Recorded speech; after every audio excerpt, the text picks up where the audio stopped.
I am standing in front of a stand of Jerusalem artichokes. This is what the flower looks like. And wow, do they get tall. I don't know if you can tell, but they're up to 12 feet or so up there, just starting to flower. So I'm holding this up because I can't get up that high to show you the flowers up there. And they're just coming in my garden anyway. This is Helianthus tuberosus, called that because it has edible tubers that we can eat. Important Native American food here, native to North America. You might wonder about the name, Jerusalem artichoke. One of the thoughts, possible explanations for that was that it was first called that, or not quite called that, but that the name derives from what Italian immigrants to the United States called it, which would have been girasole, which means sunflower in Italian, and that over time that became mispronounced from girasole to Jerusalem. Who knows?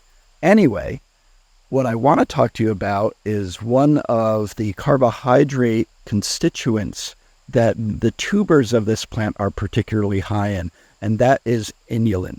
Inulin is a oligosaccharide, sometimes referred to as a fructo-oligosaccharide because it's high in fructose constituents that make up part of that polymer chain. Sometimes described as a polysaccharide. Basically, the difference between oligosaccharide and polysaccharide is size. These are carbohydrate chains. In reality, there is not one type of inulin, but there are many types, and that also is at least a partial explanation for the difference in description and classification, although it's a little subjective too.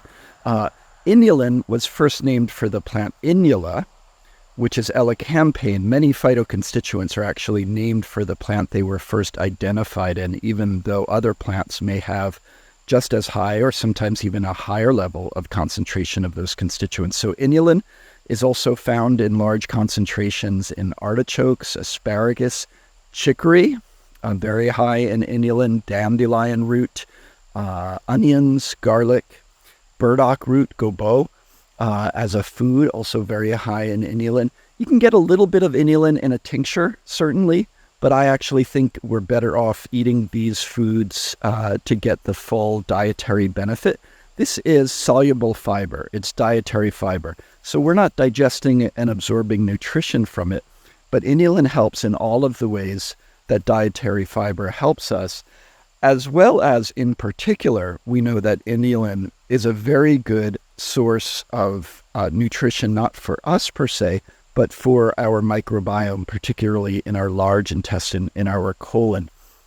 So very, very helpful to incorporate these herbs and foods into your routine to support a healthy microbiome. That said, if somebody is dietarily, or better said, gastrointestinally challenged and prone to bloating, gas, etc., indigestion, cramping, sometimes you have to go a little slow with inulin.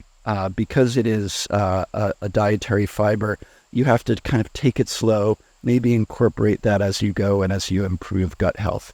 And that is inulin.